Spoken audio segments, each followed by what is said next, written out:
ఆ కాలంలో స్త్రీలు కూడా వేదాలు, వేదాంగాలు, ఉపనిషత్తులు, ఇతిహాసాలు, అలాగే మనకున్నటువంటి అన్ని శాస్త్రాలు కూడా, షట్శాస్త్రాలు కూడా వాళ్ళు చదివినటువంటి దాఖలాలు మనకున్నాయి.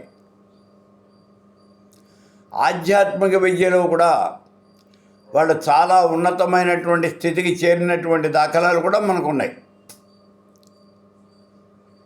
మనకి జనకుడి యొక్క మంత్రి మైత్రేయుడు జనకుని యొక్క మంత్రి. ఆయన యొక్క కుమార్తె మైత్రేయి. ఆవిడకి వివాహం కాలేదు ఆ రోజుకి. అప్పుడు ఆ రోజుల్లో యాజ్ఞవల్క్యుడు జనక మహారాజు దగ్గరికి వస్తూ ఉండేవాడు. ఆయన ఆధ్యాత్మిక నిధి ఈ యాజ్ఞవల్క్యుడు. ఆయన దగ్గర ఉన్నటువంటి ఈ గొప్పదైన ఆధ్యాత్మిక విద్యను చూసి ఆవిడ ముచ్చటపడింది. ఎవరు? మంత్రి గారి యొక్క కుమార్తె మైత్రేయుడు యొక్క కుమార్తె. నాన్న, నేను ఈయన్ని వివాహం చేసుకుంటాను అంది. అమ్మా, ఆల్రెడీ ఆయనకి వివాహం అయిపోయింది, పిల్లలు కూడా ఉన్నారు. ఆయన భార్య పేరు కాత్యాయని అనే మాట కూడా చెప్పాడు తండ్రి. అయినప్పటికీ కూడా నేను ఆయన్నే వివాహం చేసుకుంటాను అని ఆయన వివాహం చేసుకుంది. యాజ్ఞవల్క్యుడి యొక్క రెండో భార్య ఈ మైత్రేయి.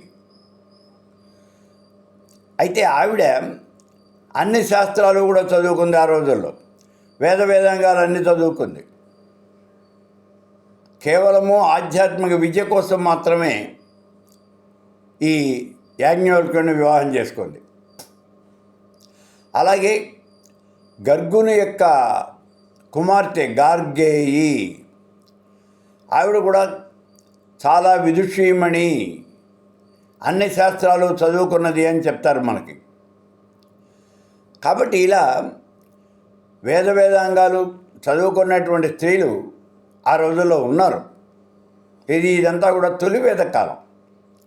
ఆ తొలి వేద కాలంలో వేదాంగాలు చదువుకున్నటువంటి స్త్రీలు ఉన్నారు. రామాయణంలో కూడా చూడండి, రావణ బ్రహ్మకి ఆయన భార్య అయినటువంటి మండోదరి సలహా ఇస్తుంది.